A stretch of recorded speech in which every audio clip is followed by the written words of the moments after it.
Hello friend, good afternoon.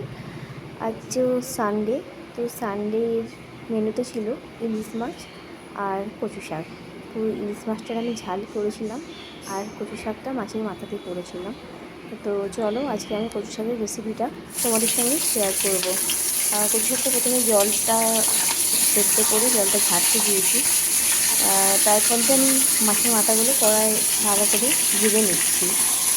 দিয়ে দেখো ভালো করে ভাজছি, ভালো করে মানে একটু কড়া করে না ভাজলে না আমার ঠিক ভালো লাগে না। মাছ একটু কড়া ভাজাই আমার পছন্দ।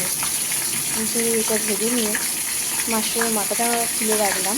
তারপর কড়ার মধ্যে শুকনো লঙ্কা, তেজপাতা আর গোটা জিরে ফোড়ন দিলাম।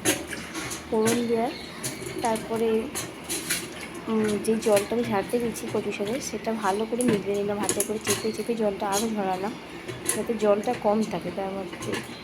দিয়ে ওই কচু শাকটা আমি কড়ার মধ্যে দেবো।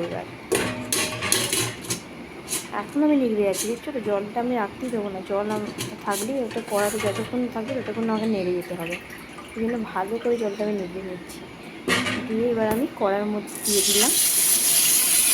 দেওয়ার পরে দিয়ে আমি ভালো করে খুন্তি দিয়ে প্রত্যেকটা নাড়বো, এদিক ওদিক ওদিক করে ভালো করে, যাতে জল না থাকে।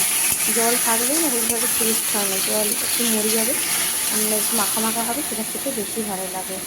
দিয়ে তার মধ্যে এবার আমি হলুদ গুঁড়ো, নুন, একটু জিরে বাটা, একটু ধনে গুঁড়োও দিয়েছিলাম, আর কাঁচা লঙ্কা দিয়ে দিয়েছিলাম, আর চিনি দিয়েছিলাম। একটু ভালো করে নাড়াচাড়া করে এদিক ওদিক নাড়াচাড়া ভালো করে করি, যাতে জল যাতে না থাকে। জলটা যত মরে যাবে ততই মাখা মাখা হয়ে যাবে, ওটা খেতেও ভালো লাগবে। তারপরে মাখা মাখা হয়ে যাওয়ার পরে আমি যে এখনও নেড়ে যাচ্ছি, আমি নেড়ে যাচ্ছি, একটু সময় লাগে, কিন্তু রান্নাটা হয়ে গেলে খেতে খুব ভালো লাগে। আর আমার বরেরও খুব পছন্দ, আমার মায়েরও খুব পছন্দ, আমারও খুব পছন্দ রান্না করতে। তারপরে মাছের মাথাগুলো উপরে দিয়ে দিলাম।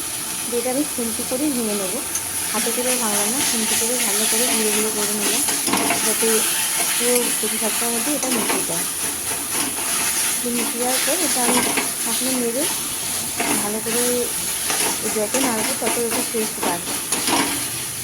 ভালো করে এটাকে এদিক ওদিক করে দিয়ে আমি এটা যাতে একদম গা মাখা মাখা মাখা হয়ে যাবে, একদম যে লেগে যাবে কড়ার সঙ্গে, মানে কড়াটা একদম ইজি হয়ে যাবে। তারপর এরকম করে থালার মধ্যে ঢেলে রাখলাম।